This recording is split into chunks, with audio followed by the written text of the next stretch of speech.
Jaya Gopijana Bhalava Girivaradhari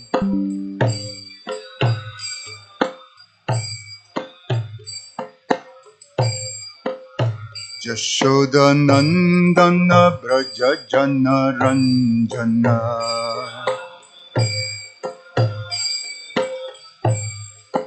Jamuna Tira Banachari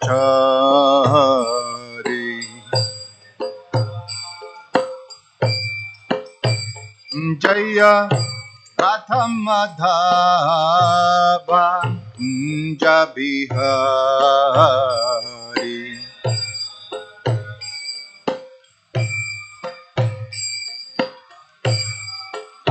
Jaya Radha Madhava Kunja Vihari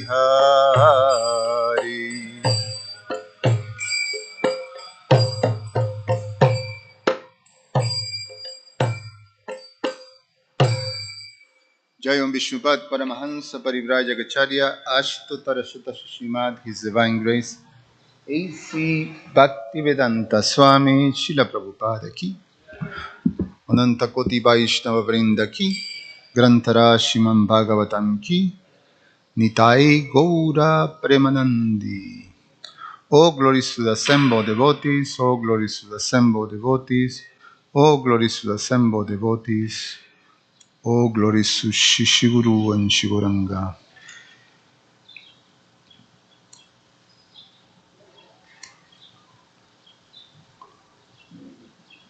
Om Namo Bhagavate Vasudevaya. Om Namo Bhagavate Vasudevaya. Om Namo Bhagavate Vasudevaya. We're reading from Srimad Bhagavatam, Canto 11, Chapter 2, entitled Maharaj Nimi meets the 9 Yogendras, text number 1.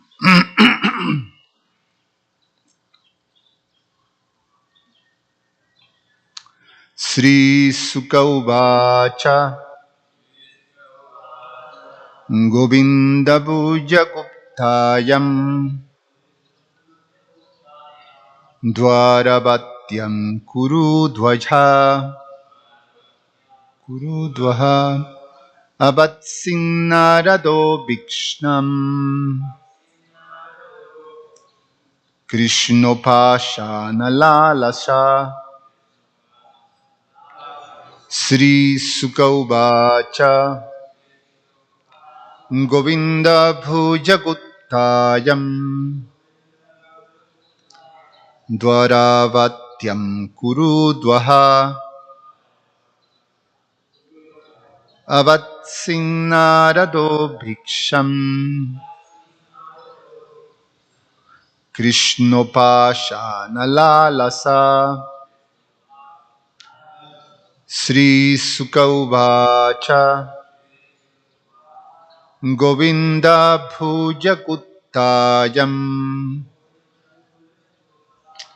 Dwaravatyam Kurudvaha Avatsinarado Bhikshnam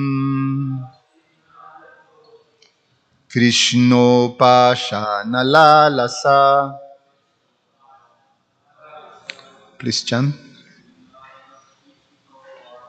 Sri Sukauvacha Govinda Bhuja Guptayam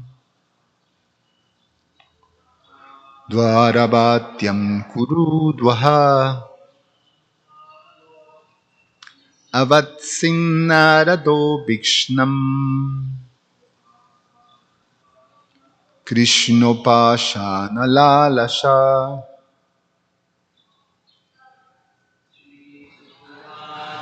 Sri Sukauvacha Govinda Bhuja Guttayam Dvarabatyam Kuru Dvaha.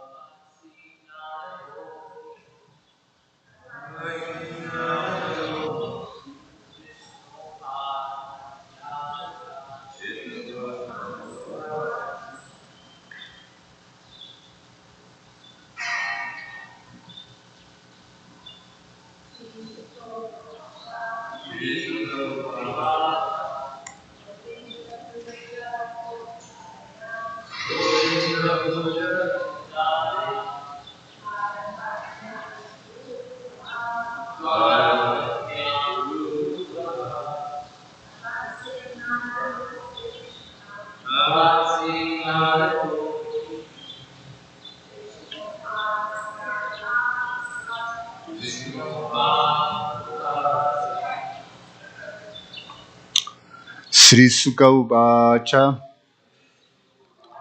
Sri Shuka said, Govinda of Lord Govinda, Bhuja by the arms, Guptayam protected, Dwaravatyam in the capital Dwaravati,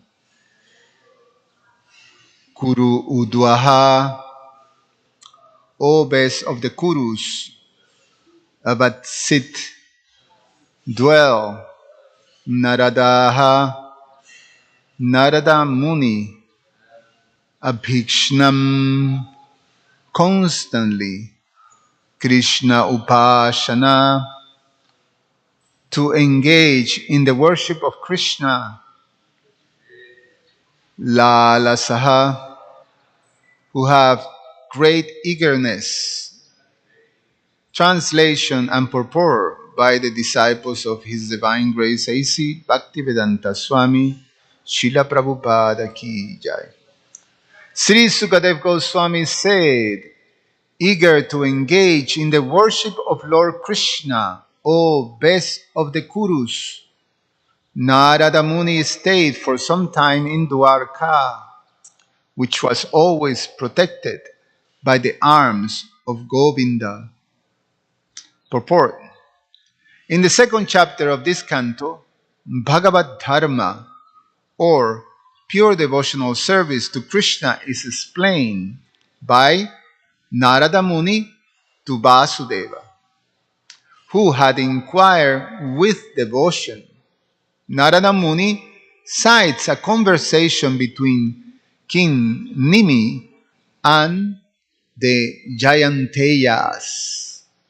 According to Jiva Goswami, the word Abhikshanam indicates that although Narada Muni was frequently sent by Lord Krishna here and there for various pastimes, such as inquiring about the affairs of the world, Narada continuously returned to reside in Dwarka. The word Krishna Upasana Lalasa indicates that Narada was very eager to be near Krishna and worship him. Because of the curse of Daksha, Narada is never allowed to live continuously in one place. Sridhar Swami, however, has pointed out, Na tasyam sapade prabhava. In Dwarka, there is no influence of curses or other such evils, because Dwarka is the abode of the Supreme Personality of Godhead and is always protected by His arms, as shown by the word Govinda Bhuja Guptayam. The conditioned souls are struggling within the kingdom of Maya against the cruel laws of nature, such as birth, death, old age, and disease. But if such conditioned souls have the good fortune to enter the city of the Supreme Personality of Godhead, whether Dwarka, Mathura, or Vrindavan, and live there under the direct protection of the omnipotent arms of the Supreme Lord Krishna, they will be experience the unlimited transcendental bliss of real life, which is eternal and which is meant to be lived in the personal company of God. Om Jnana Timirandasya Jnananjana Shalakaya Chakshur Ummilitam Yena Tasmai Sri Gurave Namaha. Nama Om Vishnu Padaya Krishna Prestaya Bhutale Shrimate Rupa Iti Namine. Nama Om Vishnu Padaya Krishna Prestaya Bhutale Shrimate Bhaktivedanta Swami Iti Namine. Namaste Saraswate Deve Gauravani Pracharine Nirveshesha Shunyavadi Pashatyade Satarine. Vancha kalpa tarubhyascha kripa sindhubhyeva cha patitanam pavanevyo vaishnavevyo namo namaha. I'm going to read the chapter summary by the BBT disciples of Srila Prabhupada. In this chapter, Narada gives instructions in Bhagavad Dharma to the faithful and inquisitive Vasudeva by recounting a conversation between Maharaj Nimi and the 9 Yogendras. Greatly eager to see Lord Krishna, Devarsi Narada resided almost exclusively in Dwarka. Vasudeva, bewildered by the Lord's illusory potency, has previously offered worship to the Supreme Lord Ananta for the purpose of getting a son, but had failed to worship him for liberation. Once Narada arrived at the home of Vasudeva, who worshiped him according to proper etiquette, greeted him respectfully, and requested to hear about pure devotional service, which free one from all kinds of fear. Narada praised Vasudeva's fixed intelligence and then related the ancient history of the conversation between the 9 Yogendras who were sons of Rishabdev and Nimi, the king of Videha. Swayambhuma Manu's son was Priyavrata. His son was Agnidra, whose son was Nabhi. Lord Rishabdev, the plenary portion of Vasudeva, incarnated as the son of Nabhi. The oldest of Rishabdev's 100 sons was Bharat, an exalted devotee of Narayana, by whose names this earth, previously called Ajanabha Bharsha, became famous as Bharat Varsha. 9 other sons of Rishabdev were widely known as the Nava Yogendras: Kavi, Havir, Antariksha, Prabhuddha, Pipalayana, Abhirhotra, Drumila, Chamasa, and Karabhajana. They were well versed in knowledge of the self, fixed in their goal, and always striving for perfection. 9 other sons of Rishabdev took the duty of Kshatriyas and became masters of the 9 Dvipas, comprising Bharatvarsha. His other 81 sons became Brahmanas expert in Smriti doctrines, who propagated the path of fruitive sacrifice. The 9 Yogendras, free to move without an impediment, travel everywhere as they wish. They were direct associates of the Supreme Personality of Godhead, Madhusudana, and wandered freely to give protection to the various planets in the universe. The human body can be lost at any moment, but it is still a very rare attainment. Still rarer is to get the association of confidential devotees of the Lord, of Vaikuntha, while in this human body. The association of such saintly persons, even for a fraction of a second, bestows all benefits on a living being. Therefore, King Nimi offered the 9 Yogendras suitable seats, worshipped them, humbled himself with obeisances, and joyfully inquired from them about Bhagavad Dharma. Bhagavad Dharma, or pure devotional service to the Lord, is the only means of ultimate good fortune for the soul.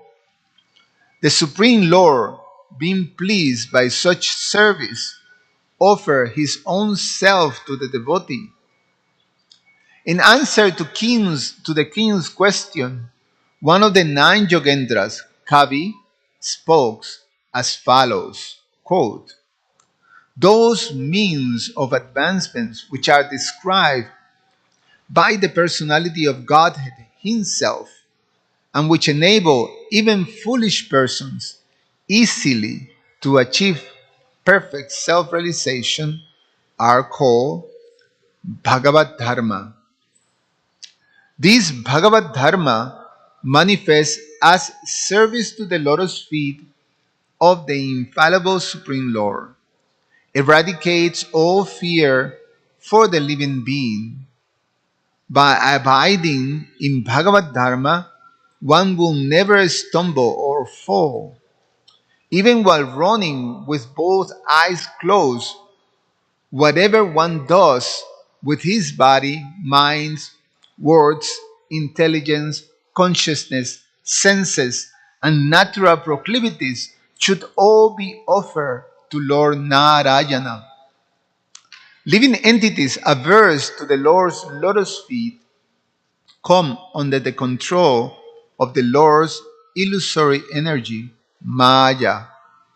They forget the Lord's identity and are trapped by the illusion of identifying with the temporary body. Under the sway of material attraction, they become greatly fearful.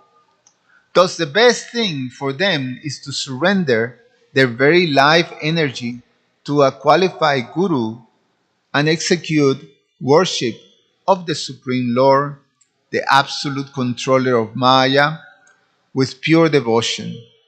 Just as by eating one gradually appeases his hunger, and with every bite feels more and more satisfied and nourished, a surrendered devotee achieves detachment from all objects other than Krishna, gains direct personal experience of the Lord, and relish pure love for the Lord all simultaneously. End of quote. Next, Javier spoke describing the different characteristics of first class, second class, and third class devotees. Quote, one who offers prescribed worship with faith to the deity of Lord Vishnu, but has no devotion for Vaishnavas and things related to Vishnu, is a materialistic devotee. One who shows love for the Lord, friendship for the Lord's devotees, mercy for the ignorance, and indifference for the enemies of Vishnu and the Vaishnavas, is an intermediate devotee. And one who sees the presence of the Supreme Lord in everything and sees everything within the Lord's within the Lord is the topmost devotee. End of quote.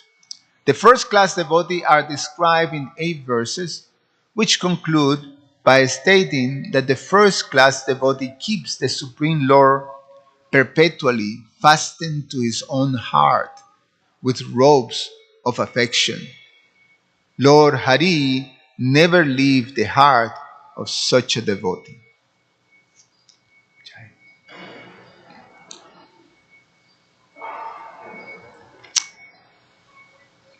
Today's verse again. Translation.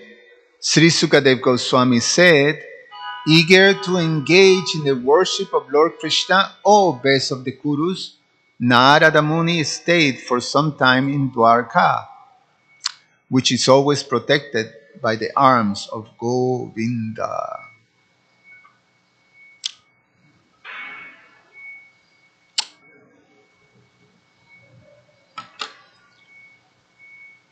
is it's quite wonderful to understand the very, very important lesson of the fortune that one can have by residing in the Holy Town.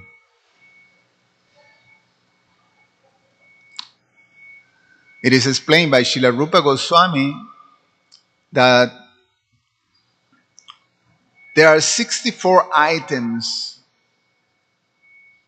of that in the practice of devotional service are very prominent and they're highly purified. But of all those 64, there are 5 that are most powerful. They're the most purifying, most effective in the type of potency that it have to completely eradicate the unwanted things within the heart of conditioned souls who come and take shelter of devotional service under the guidance of Krishna's representative. And those 5, we know they are the chanting of the holy names, the worshipping of the deities, the association with devotees, association with devotees, well, this living in the holy place, and then the 5th one is Srimad Bhagavatam. Thank you. So, chanting the holy name and hearing the Srimad Bhagavatam,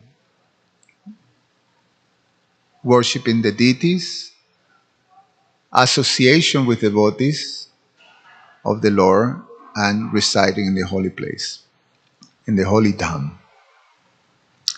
So, the highlight of this verse and the purport given by our Vaishnava Acharyas is Narada Muni recognizing this and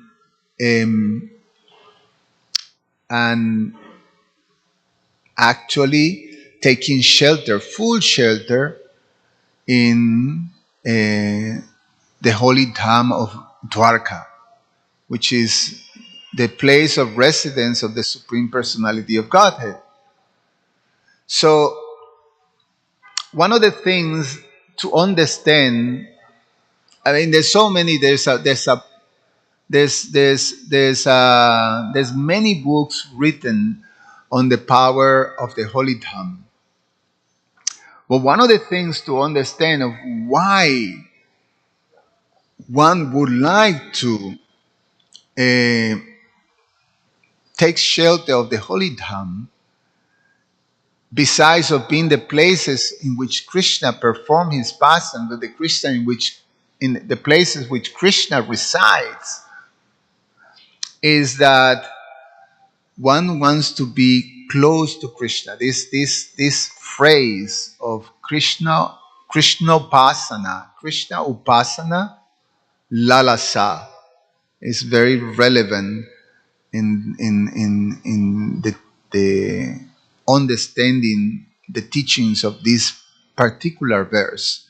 Krishna Upasana Lalasa. Krishna Upasana. One wants to be in the Holy Dham because one wants to be close to Krishna. One wants to be close to Krishna. And therefore, Lalasa, there's this eagerness to be in a place in which we will have very close access to service to Krishna. So therefore, devotees, they actually look forward to live in these places in which Krishna is exclusively worshipped. Places in which Krishna performs his pastimes. So the pastimes of Krishna, say, when you go to Vrindavan, it becomes very close to the pastimes of Krishna, because you're right there in the very same places in which Krishna performed his pastimes.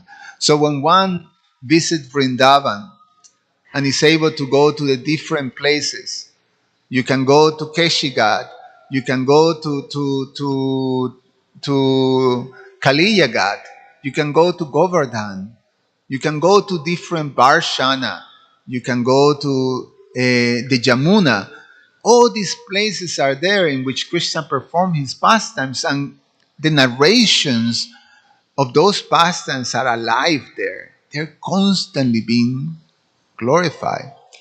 What to speak of each of these places have the presence of Krishna in his deity form being worshipped, commemorating his lila, his pastimes.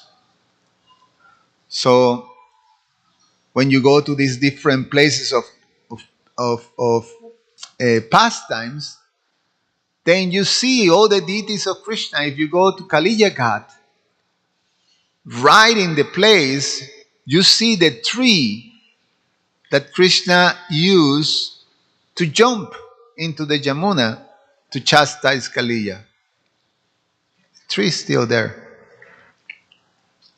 And then if you go a little further into the complex of that place of pilgrimage, then you see the deity of Krishna Kaliya.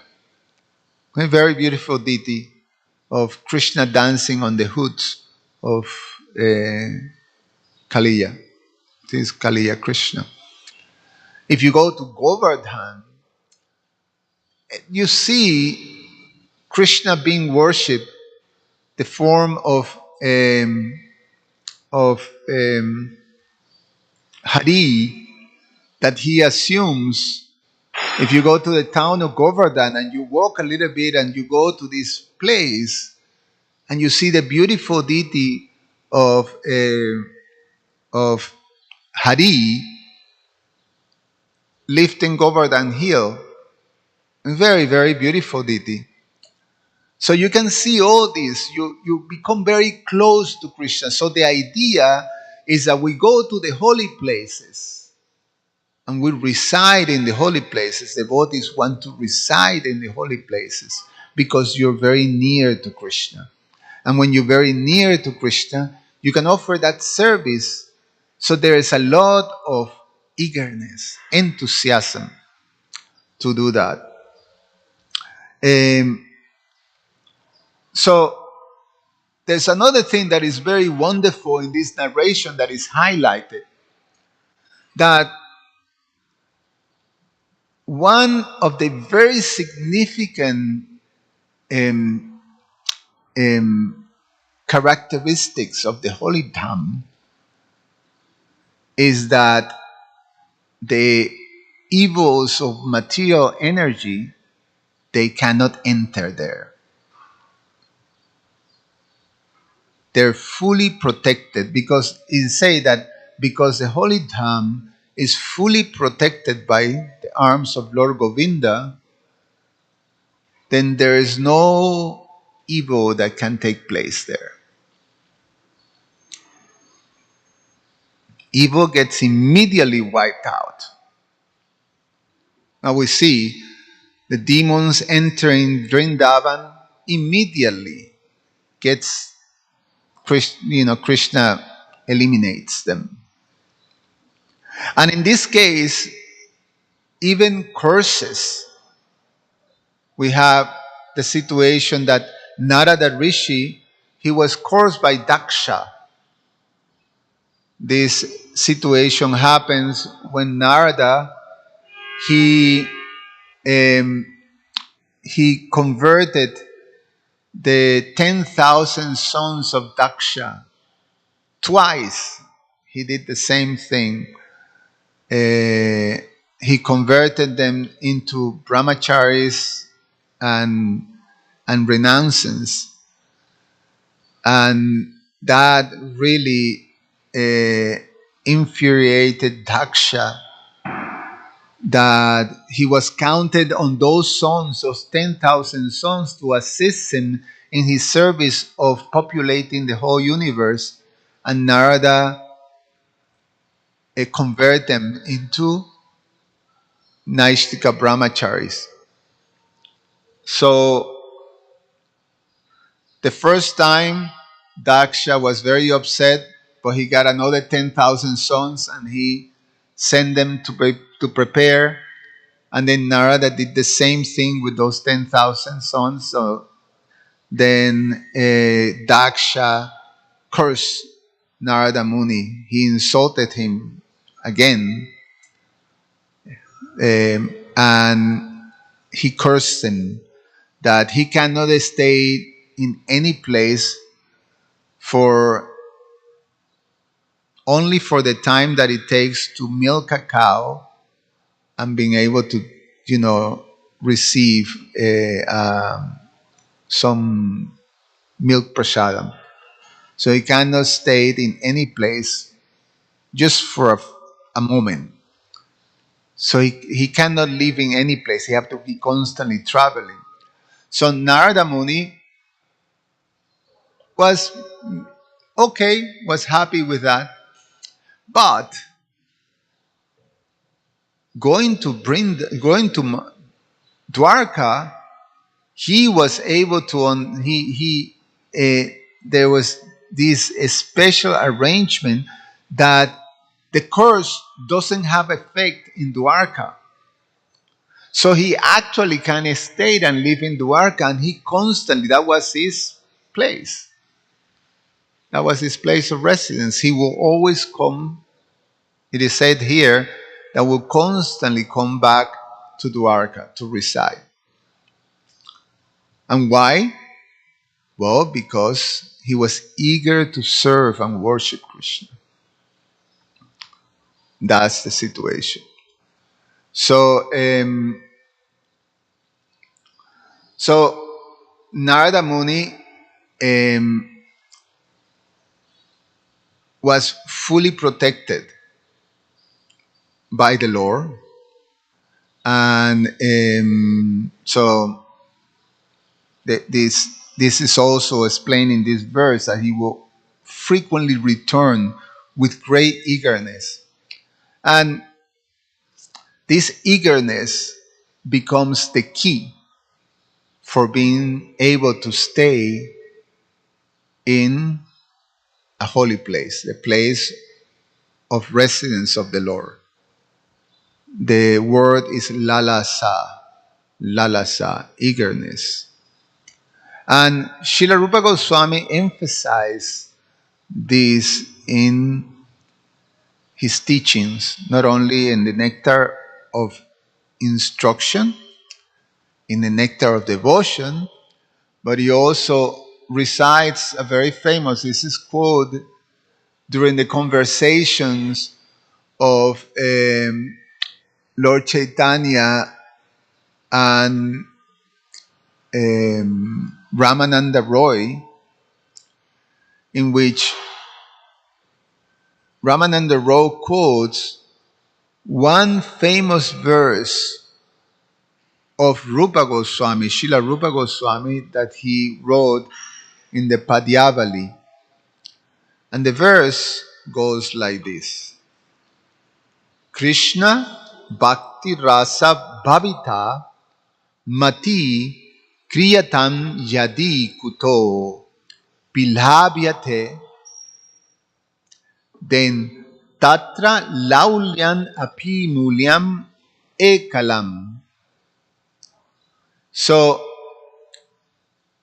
that the meaning of this verse basically is that this Krishna Bhakti Rasa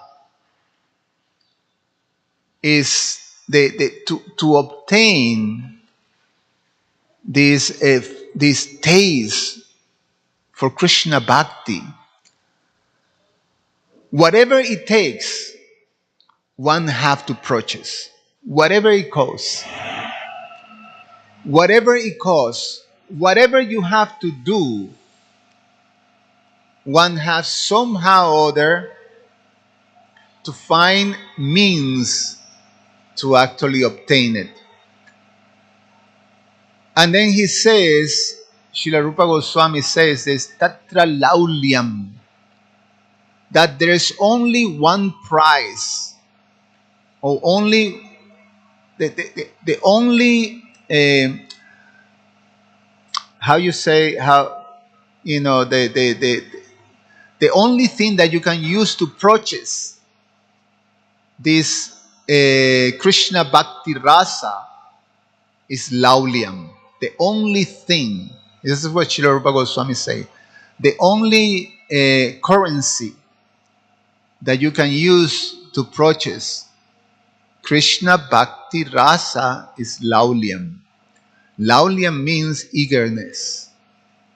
This also sometimes is translated as greediness, an extreme eagerness to obtain Krishna or to obtain the service of Krishna.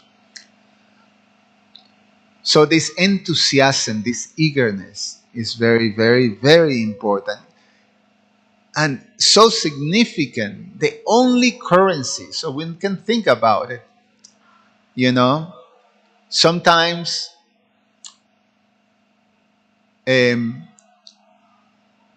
you know, it's explained in this verse that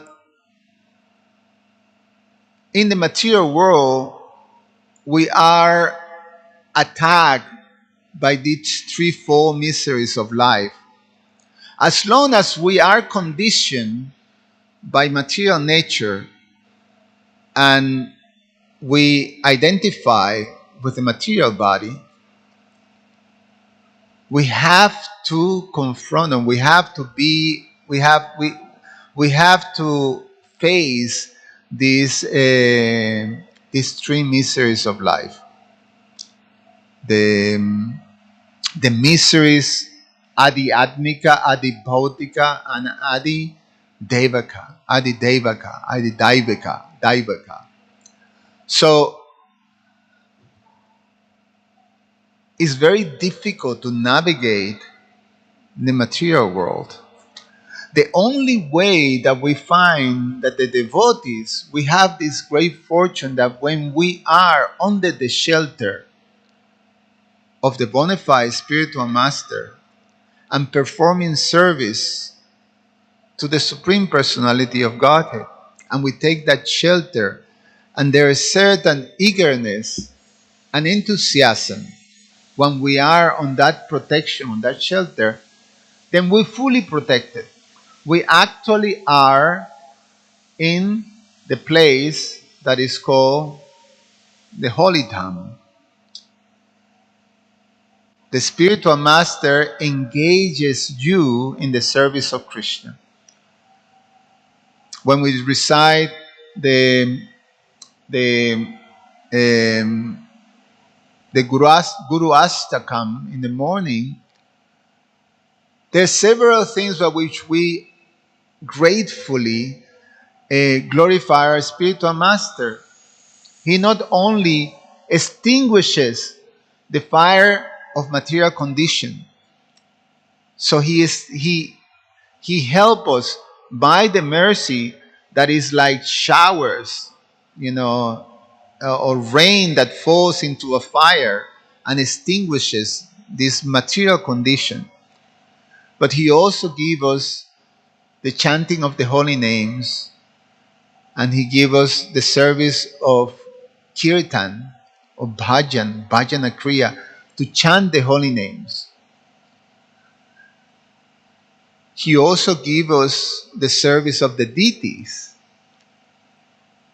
So this is a very significant thing when we analyze this of, you know, Narada being very much attractive to live in Dwarka because the Lord is there. So he wants to be close to the Lord to perform service with great eagerness.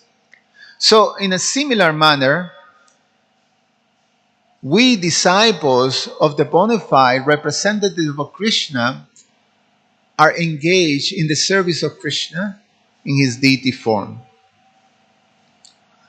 So devotees very eagerly move into the temples or in the vicinity of the temples because they want to be close to Krishna. And when the devotees circumstantially are not close to Krishna, are quite a distance, the further you are, the devotees always lament that. Oh, there is not much association. You always hear that. Some devotees saying, by circumstances I have to be in this particular place, and there is not much association of devotees there. I'm sure we all know someone, a devotee, who's telling us that. So the idea is that we want to have this situation of Krishna Upasana. We want to be close to Krishna to serve him. And while we're close to Krishna to serve him, we are fully protected from Krishna, by Krishna. So what is that protection? Just as Narada Muni, the curse that he received from Daksha didn't have any effect. Well, Narada was under the shelter of Krishna's place. So similarly, if we are properly situated in Krishna Upasana with lalasa, with eagerness to serve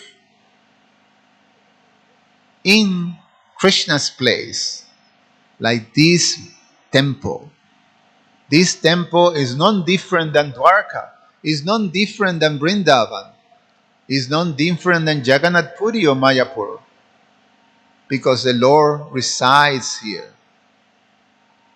So the devotees can come here and be in this position of Krishna Upasana. And if we are properly situated, then the evils of material condition won't touch us. Even if we're still, conditioned by the things. Like Narada, if he goes out of Dwarka for service, the curse is there still. He cannot stay any other place. But only when he comes to Dwarka, he can stay as long as he wants. Similarly, if we leave this Krishna Upasana, either physically or mentally, immediately, Srila Prabhupada says that immediately Maya is there. Immediately. And then immediately we go back to square number one. Immediately we can be completely victimized by our condition. So the question comes, okay, so just when you are in the holy dham, no evil can enter because Krishna protects the holy dham with his own arms. So we hear things that happens within the holy dham that is not necessarily fully Krishna conscious. Externally appears like that. One thing that we learned from the previous chapter that was so nicely explained, especially by both Nrsinga Kavacha Prabhu and by Murli Manohar Prabhu, about that for those pure devotees, associates of Krishna, something that appears to be off, that appears to be non-Krishna conscious, is actually not the case, because they're pure devotees that are fulfilling the desire of the Lord. So they act in ways that appears to be non-Krishna consciousness, but is influenced by the internal potency of the Lord, Yoga Maya, to act like that. So the pure devotees may experience this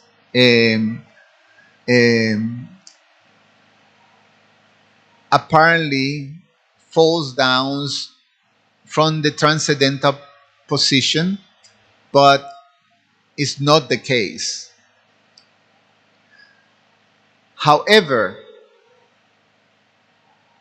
we have the situation, we can say, if we run a parallel, for devotees who live in the temple. Even if I see myself, can I say it that I'm always transcendental? Can I say that I'm perfectly situated in transcendence, Brahmabhuta? Can I say that in that situation, I'm free from any type of lamentation or any type of hankerings?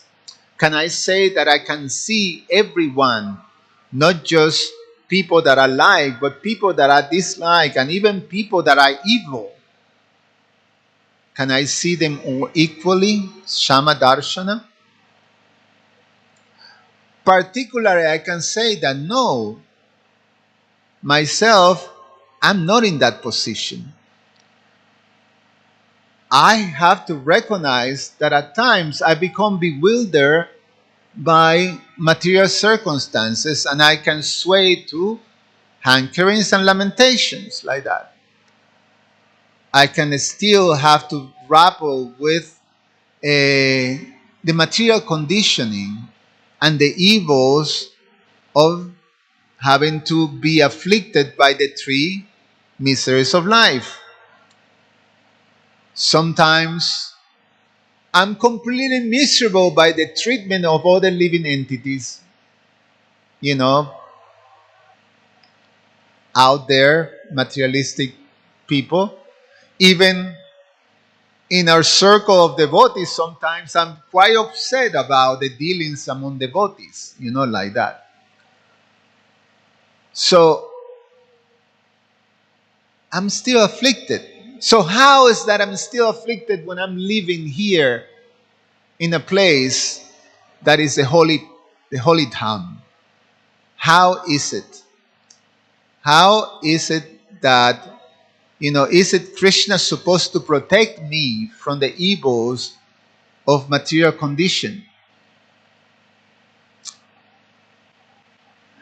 And we come back to the key, this eagerness, or this word, Krishna Upasana Lalasa. So we have to be introspective and see that our Krishna Upasana Lalasa is not that it's non-existence, because we're here. We're here. But it's not steady.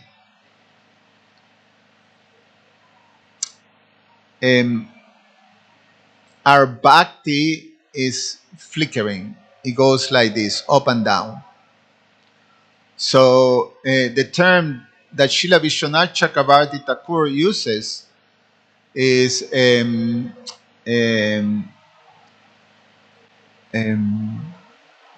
what is it? Vajana Kriya, Narata Nivriti, and then a steady devotion. I can't remember the wording because you got a blank in my head. The steady level of devotion is then when you don't, it doesn't move the other way. Nishta and Anishta. Anishtata Bhakti. Anishtata Bhakti is inconsistent. And Nishta means steady. Steady. To be able to reach this Nishta Bhakti, Srila Vishwanath Chakravarti Thakur explains that 75% of the unwanted things within the heart have to be eliminated. So it's 25 against 75. 75 always win. Right now, we don't know what the percentage is, but definitely is not. It's not a tide, because I'm sometimes this way, sometimes this way, sometimes this way, sometimes this way. So who knows? It may be 40, 60, 35, 70, 65, something like that. 45, 55, you know. So this is happening. 50-50 at best. So 50-50 sometimes it goes like this, you know, like that. So we're in the process. So we're going to hear during this chapter the explanations of the different levels of devotees. The majority of devotees are in the first level. And is, you know, when we talk about Kanishta or the neophyte devotee, sometimes we feel, oh yeah, that's Kanishta. You know, it's just, you know, you're just a neophyte.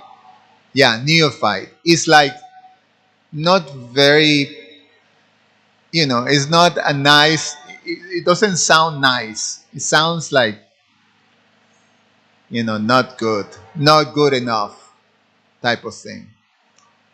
You know, Kanishta. But the fact is that the Kanishta Adhikari, that position can actually give you liberation. One can actually achieve liberation in that Kanishta state.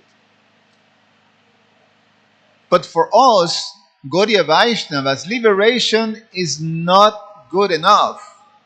It's actually, Prabhupada Saraswati, he says this liberation is as bad as hell. That's not what we're looking for. We're looking at Krishna Prema. That's the actual goal. So, in this level, we can have that. We're not ready for that. So, it's a very wonderful position, very respectable position to be a Kanishta Adhikari. The Kanishta Adhikari is explained by the Navayogendra Kavi Maharaj. He explains that the Kanishta Adhikari worships with great faith. So we worship, we actually have an attachment to worship Krishna, and we worship him with faith. But we have very little understanding or capacity to properly serve devotees, because we're still afflicted by our material conditioning. So material condition have this quality that makes you see things in a self-centered way. So it's about me. So I am worship the deity. It's a I am still very much, you know, presence in our consciousness. I am a pujari. I am a devotee. I'm a good devotee. You know, like that. I am. Do you know who I am? I am like this. You know, and therefore that centric type of consciousness is the recipe for committing offenses to other devotees. And that becomes an obstacle that creates anarthas. So therefore, it's very important for the Kanishta Adhikari to be very eagerly, um, engage in the process of sadhana bhakti with enthusiasm, this eagerness, with patience, and with faith. So these three elements are very much highlighted by Srila Rupa Goswami in the Nectar of Instructions. So as we do that under the shelter of the spiritual master, we are protected. The process of sadhana bhakti is what allows to actually be protected from the evils of material condition.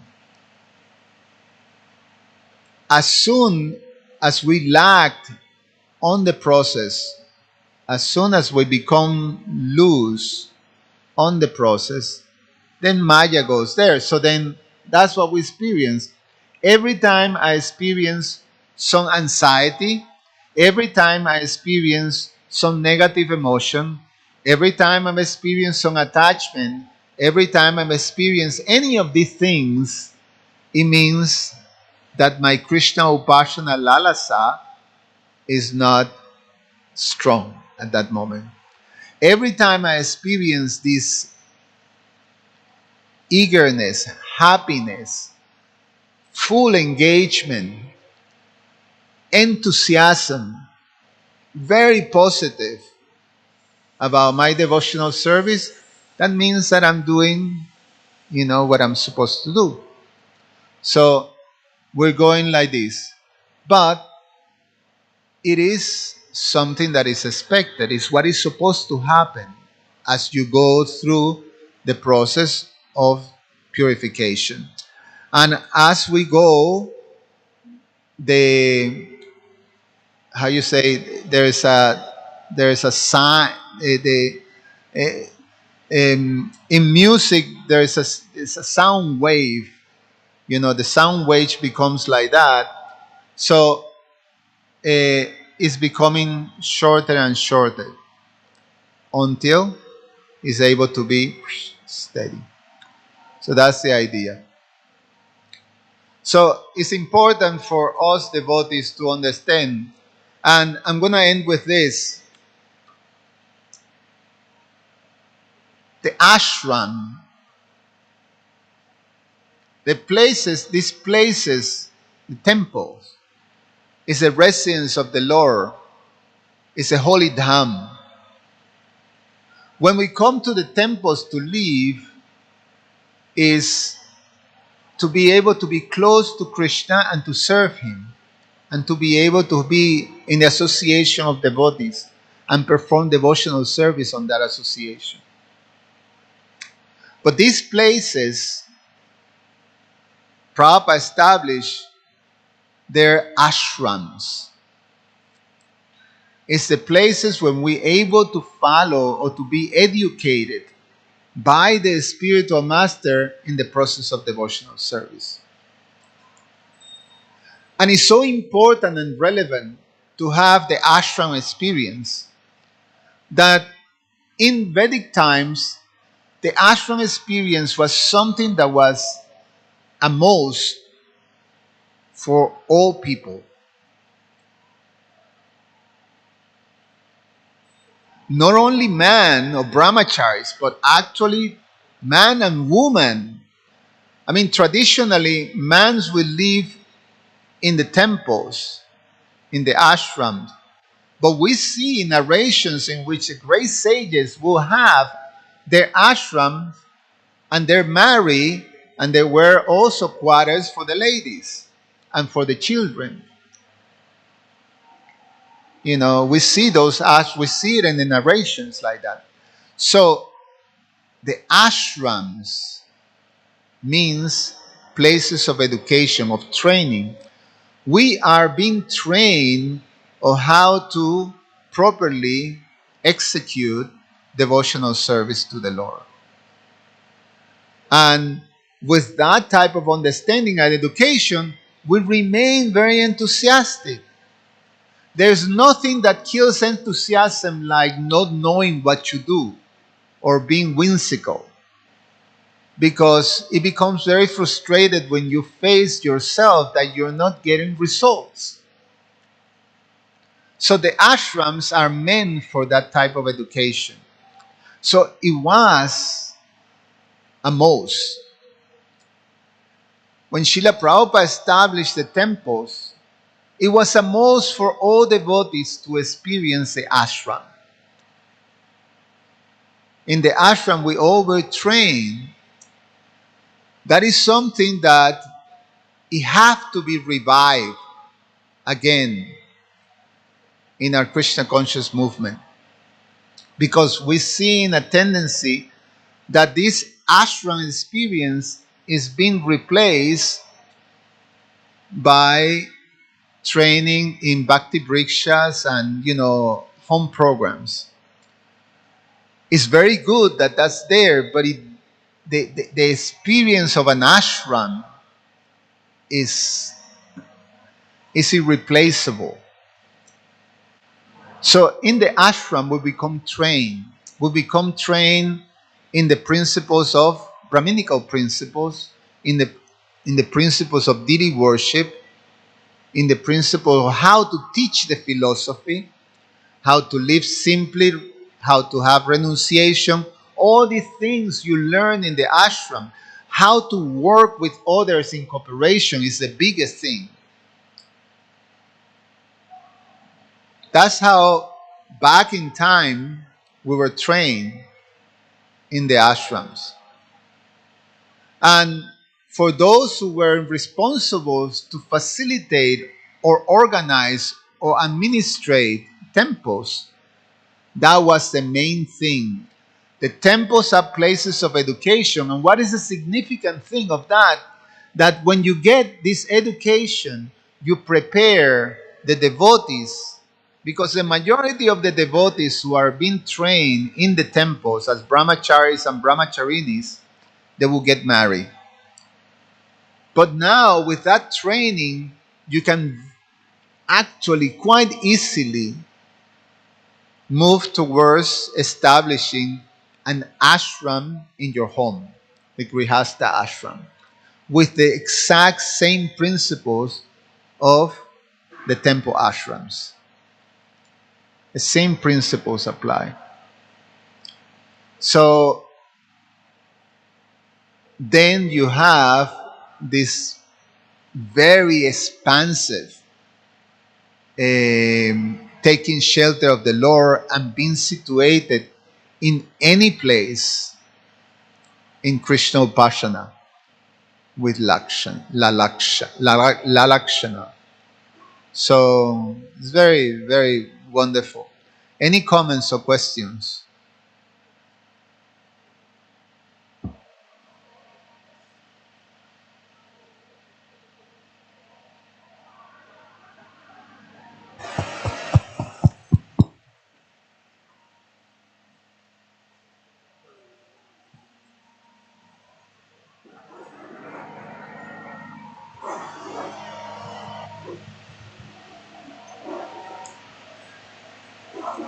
Sri Rupaji.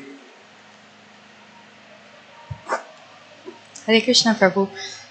You were speaking about the struggle between like the percentage. Sometimes it's like 50%, 50%, 45 and 60 or whatever. I'm not good at math. But in my case, I feel mostly it's like 99% and 1%. Like the Krishna consciousness is the 1% somehow trying to... So what can we do when that eagerness is not there? Like I'm just going along for the ride, I'm riding on other people's bhakti and just hanging out with devotees, but not eagerly doing devotional service. Yeah, like Guru Maharaj always said, like you association. He always say how he responds, the how to questions association of devotees. So this is always there, to associate with others that are eager, then one naturally becomes eager. And somehow or other, you know,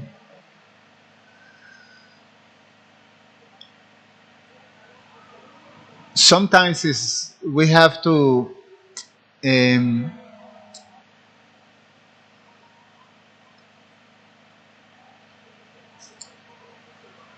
I would say,